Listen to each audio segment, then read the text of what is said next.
al comité organizador por la invitación, a Aldo. Estoy muy contento de verdad de estar en mi país, de ver a profesores míos, a amigos míos y de que me hayan invitado a este congreso que por lo visto la organización es espectacular. Pues vamos a ver, la tarea que me dieron a mí para el día de hoy es explicarles un poco cuáles eran las diferencias entre la enfermedad hepática por acúmulo de grasa, por alcohol, por consumo de alcohol, y en aquellos pacientes que tienen enfermedad hepática por eh, almacenamiento de grasa no secundaria de consumo de alcohol. De ahora en adelante, llámense estos ALD o ALD y NAFLD, para no confundir terminología. Y finalmente, tratar de darles a ustedes un poco de evidencia acerca de lo que es el daño mixto, ¿no? O daño dual, que se llama ahora. Esta es la agenda que tenemos para el día de hoy. Entraré muy poco en la historia natural de ambas enfermedades. Creo yo que ustedes están bastante familiarizados con algunas de ellas, sobre todo los hepatólogos. Hablaremos un poco del diagnóstico diferencial, pasaremos a revisar por qué, cuál es la evidencia que hay acerca de los efectos sinérgicos del consumo abusivo del alcohol en pacientes que tienen enfermedad por hígado graso. Y veremos también la contraparte de todo esto, cuál es la evidencia que hay del consumo de alcohol moderado en aquellos pacientes y cómo ha habido algunos datos en donde incluso se ha denominado que puede llegar a proteger este consumo moderado. Y terminaré dándoles algunas pinceladas de lo que yo he catalogado como Dual Fatty Liver Disease en esta charla. Bueno, pues entonces yo creo que lo primero y lo más importante es geolocalizarnos en la enfermedad. Entonces tenemos que la historia natural de los pacientes que tienen enfermedad hepática por depósito de grasa es un paciente que normalmente tiene síndrome metabólico y de estos el 60% hasta el 60% pueden llegar a presentar esteatosis hepática. Ahora bien, hay diversos factores, ¿no?, que promueven el desarrollo de la historia natural de la enfermedad y los tienen enumerados aquí, entre ellos la edad, el índice de masa corporal, la presencia de hipertensión, la tasa de AST-ALT, la presencia de resistencia insulínica medida por el HOMA e incluso factores genéticos como la positividad hemocigótica para PNPLA3. Pero lo que sí que es cierto es que los pacientes que tienen estetosis simple progresan aproximadamente en un 40%, se inflaman y producen NASH, ¿no? De estos puede haber algunos que no tienen fibrosis significativa, pero sí que es cierto que en presencia de alguno de estos factores, estos que no tienen fibrosis significativa pueden evolucionar a fibrosis un poco más grave. Hablo principalmente a estos pacientes que evolucionan arriba de un F2. Y estos a su vez pueden llegar a presentar cirrosis y todas estas complicaciones. Por supuesto que este no es un proceso de largo plazo. Pero ¿por qué es importante saber todo esto? Bueno, este es el paper de Paul Angulo de 2015, donde se presenta que en realidad lo importante en los pacientes que tienen una enfermedad por depósito de grasa es la presencia de fibrosis. Es decir, tenemos que saber identificar a estos pacientes desde el principio, saber etiquetarles en un riesgo y cuidarlos, porque a la fecha esta es una de las enfermedades más prevalentes en México y en toda Latinoamérica. Y otra de las enfermedades más prevalentes, de las cuales ya la conocemos también bastante bien en México y en Latinoamérica, por desgracia, es la enfermedad por grasa, por el consumo excesivo del alcohol. En general, estos pacientes tienen una progresión un poco más rápida que los pacientes con NAFLD y aproximadamente un 80 al 90% de los consumidores de alto riesgo, definido como aquel varón que consume arriba de 60 gramos de alcohol o una mujer que consume por arriba de 30, 40 gramos de alcohol, presentan casi en su totalidad esteatosis. Luego, hay algunos factores de riesgo que pueden aumentar también la progresión de esta enfermedad a las siguientes etapas hasta llegar a la cirrosis. Pero algo muy importante que quería llamar su atención aquí es la presencia de esteatohepatitis alcohólica en nuestros pacientes. Esteatohepatitis alcohólica no es una hepatitis alcohólica. La esteatohepatitis alcohólica es un hallazgo histológico. Entonces, dentro de la geolocalización de la enfermedad por consumo del alcohol, podemos tener a pacientes con esteatohepatitis alcohólica, pero que están compensados o que tienen un ASH temprano, o son aquellas hepatitis alcohólicas que caminan en la calle, pero que no están amarillos, que no tienen el síndrome clínico de hepatitis alcohólica sobre un hígado cirrótico y que nos llegan a los hospitales y a las salas de urgencias, hospitales de referencia con descompensaciones, con infecciones y con la presencia entera del síndrome clínico. Sí que es cierto también que es más frecuente la presencia de hepatitis alcohólica en aquellos pacientes que tienen estadios de fibrosis mucho más avanzadas y por lo tanto estos pacientes tienen una mortalidad a corto plazo muy mala comparada con los pacientes que tienen una etapa más inicial o que van caminando por la calle, los alcohólicos de bar que no sabemos en realidad si tienen hepatitis alcohólica, y lo que sí sabemos del estudio CLASH, que aún no está publicado, es que la mortalidad de la hepatitis alcohólica al corto plazo es muy alta, pero no es nada despreciable la mortalidad del walking ASH, ¿no? del ASH que va caminando por la calle y que te lo encuentras ahí. Ahora, ¿por qué es importante en la población general todo esto? Es importante, este es el estudio de Rouleau de 2010.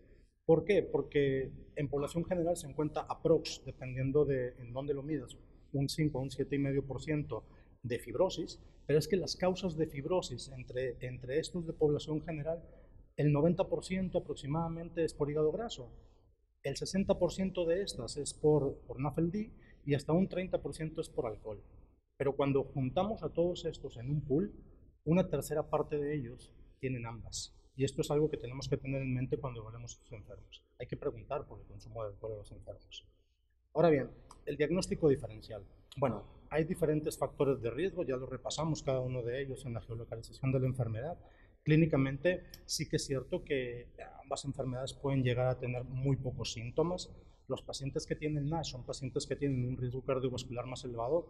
¿Por qué? Porque pues, son diabéticos, son pacientes que tienen hipertensión, tienen otras comorbilidades.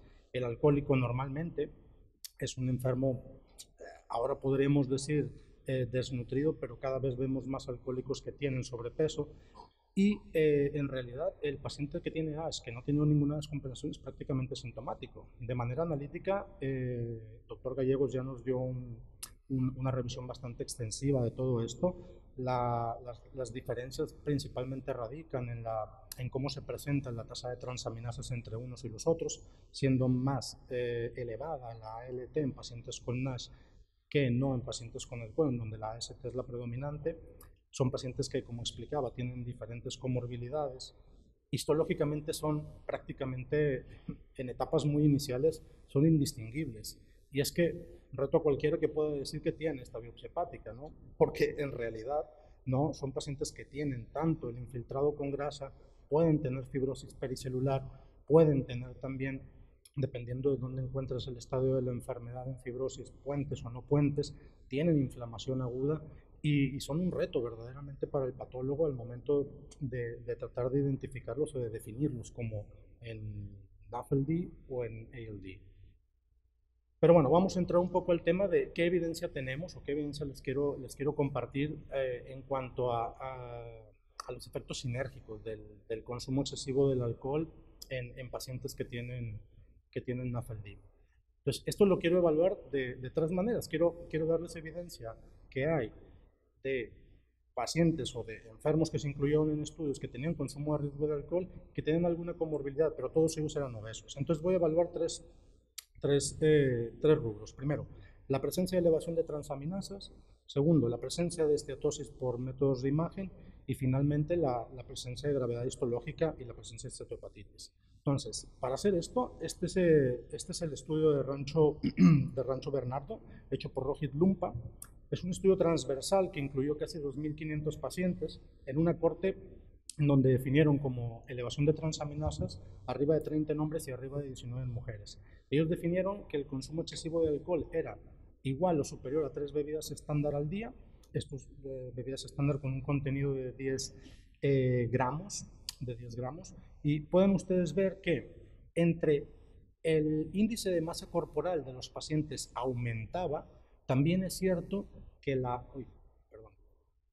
odds de la elevación de aminotransferasas también aumentaba, pero en los que era superior y de una manera proporcionalmente importante eran aquellos pacientes que tenían obesidad y que además bebían por arriba de 3 bebidas estándar al día. Esto es algo que debemos de tener en cuenta en todos los pacientes que tienen sobrepeso. Hay que preguntarles cuánto beben estos enfermos. Ahora bien, no solo esto, sino que el sobrepeso y la obesidad también disminuyen el umbral de consumo para poder causar daño hepático. Y este es un estudio transversal de los datos de la NANIS 3, donde se incluyeron cerca de 14.000 enfermos. Ven ustedes cómo en aquellos pacientes que tienen un peso ideal, al aumento de consumo de bebidas al día, no se aumenta tampoco el porcentaje de aminotransferasas. Esto no es así en aquellos pacientes que tienen sobrepeso o incluso que ya tienen obesidad. De hecho, los pacientes que tienen sobrepeso por arriba de 1 o 2 bebidas al día, es decir, cuando beben mayor de 2 bebidas al día, prácticamente se equiparan con aquellos pacientes que son obesos.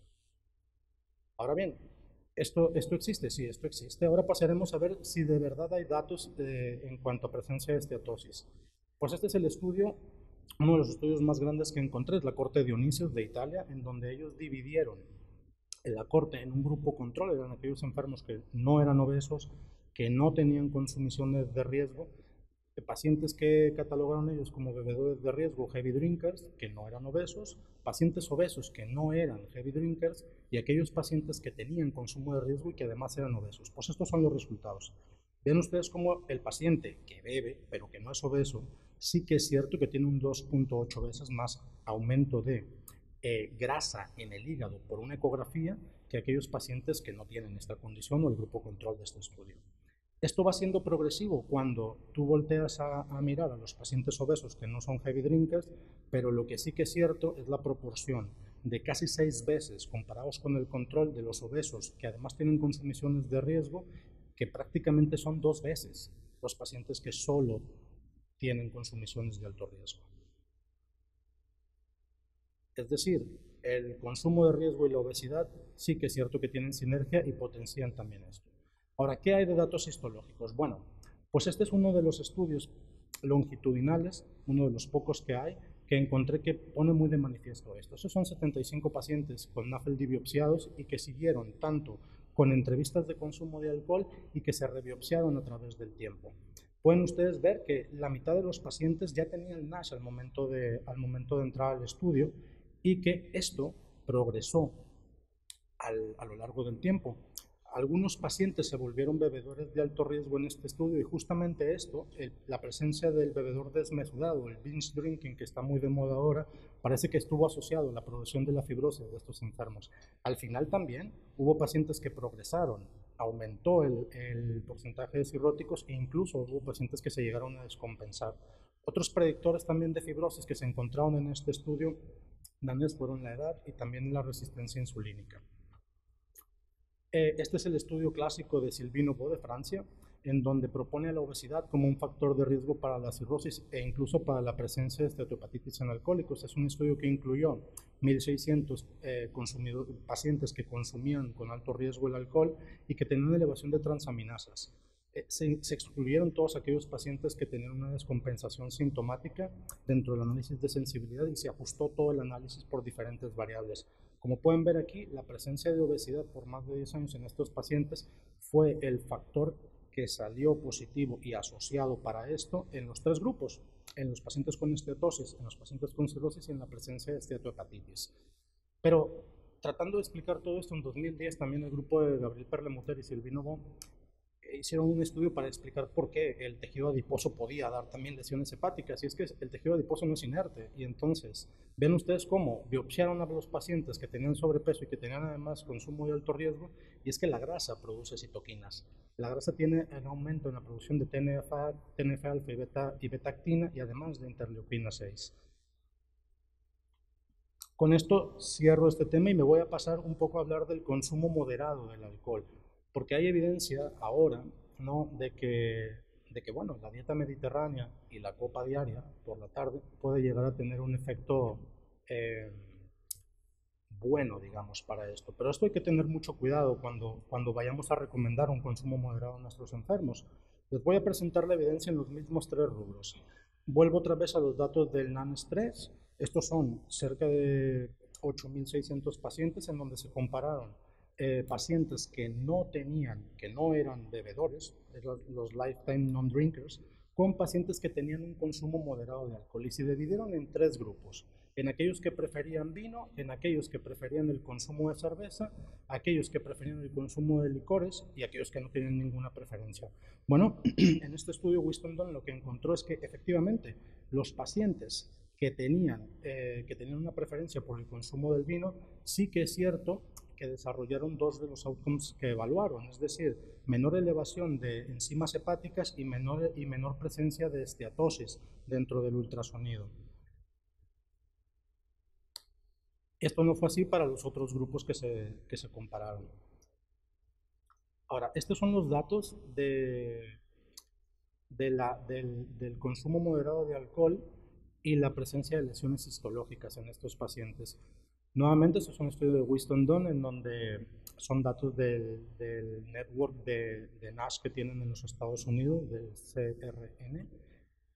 Vean ustedes cómo en pacientes, cuando se comparan aquellos bebedores moderados, definidos como menor o igual a 2 bebidas estándar al día contra contra personas que nunca habían bebido, sí que es cierto que en este estudio transversal encontraron que tenían menos esteatopatitis y también menos cambios histológicos. ¿Cuáles? Pues esteatopatitis, inflamación portal, fibrosis, degeneración y ballooning y presencia de cuerpo de mal orina. Insisto, yo creo que tenemos que ser bastante prudentes cuando a nuestros enfermos obesos, sobre todo a pacientes obesos que tienen muchas comorbilidades, que tienen síndrome metabólico, nos pregunten por el consumo del alcohol. ¿Por qué? Porque lo que sí sabemos es que ni todo obeso no puede llegar a beber, ni todo bebedor de alto riesgo se puede tender a engordar, y esto es muy importante para las intervenciones que vayamos a hacer en el futuro. Entonces, quería exponerles un poco la idea de por qué creemos que hay un efecto dual o un daño bilateral en los pacientes que tienen tanto obesidad como consumo de alcohol abusivo. Y es que molecularmente yo les había puesto aquí que tenían más fibrogénesis los pacientes con NASH, pero es que esto no es solamente así. Estos son datos confidenciales que me hicieron a mi favor de prestarme el consorcio INTIM para comparar, para mostrarles a ustedes que en análisis de deep sequencing de RNA, cuando nosotros comparamos a los pacientes que tienen early ASH, es decir, al paciente que tiene esteatopatitis, pero que no se ha llegado a descompensar contra un paciente que tiene NASH, ¿no? En el análisis de clustering quedan completamente diferentes. Son unos por un lado y los otros por el otro. Y cuando nosotros empezamos a ver los cambios genéticos que pueden llegar a tener en RNA, los hígados de estos pacientes son completamente distintos. Pero no solamente en fibrogénesis, sino también en genes de inflamación, en oncogenes, en genes de daño metabólico, en genes de células progenitoras y de expansión de reacción ductular, en genes de estrés oxidativo y en otro tipo de funciones. Las comparaciones entre estos pacientes en realidad definen bastante bien a dos entidades genéticamente o a nivel molecular diferentes. Y esto es posible entonces en la práctica clínica. La respuesta es sí. La respuesta es sí. Este es un estudio prospectivo en el Reino Unido de casi 10.000 enfermos, hombres todos ellos, con un seguimiento bastante importante también, en donde vean ustedes que cuando se testa el hecho de ser obeso en la interacción del riesgo relativo de alcohol más índice de masa corporal a un outcome de mortalidad por enfermedad hepática, el hecho de ser obeso aumenta este riesgo relativo. Pero voy a más, cuando testamos los riesgos relativos a las contribuciones del índice de masa corporal ajustado por la interacción del alcohol y el índice de masa corporal, el exceso del riesgo es superior en aquellos pacientes que tienen ambas. Y esto lo tenemos que tomar en cuenta cuando veamos a estos pacientes. Entonces, ¿cómo lo podemos explicar? Esta es una explicación que yo les quiero compartir a todos ustedes. A ver, el daño, el dual fatty liver disease o el dual steatohepatitis parece ser que existe. Son dos enfermedades molecularmente aparentemente diferentes, ¿no? Y podemos tener dos perspectivas para poderlas explicar. Por un lado, la perspectiva concomitante, es decir, tener un paciente donde predomine la obesidad y el síndrome metabólico y que el alcohol o el consumo excesivo del alcohol juegue un papel de cofactor, o al revés, un paciente que tenga un consumo excesivo de alcohol y que se engorde y entonces se vuelva obeso, tenga síndrome metabólico y esto sea el cofactor, o bien de manera secuencial. ¿Cómo es esto? Bueno, pues aquellos pacientes que dejan de beber y que es tanto el craving que tienen, que se engordan, desarrollan síndrome metabólico y al final terminan teniendo los efectos de este. O bien, ¿no? La perspectiva es al revés. Aquellos pacientes que ya son obesos de bases, que tienen obesidad mórbida, que van y hacen una cirugía bariátrica y que después vuelven a lo mismo. No pueden comer, pero el craving es tan grande que se vuelven alcohólicos. Muchísimas gracias. Muchas gracias, doctor.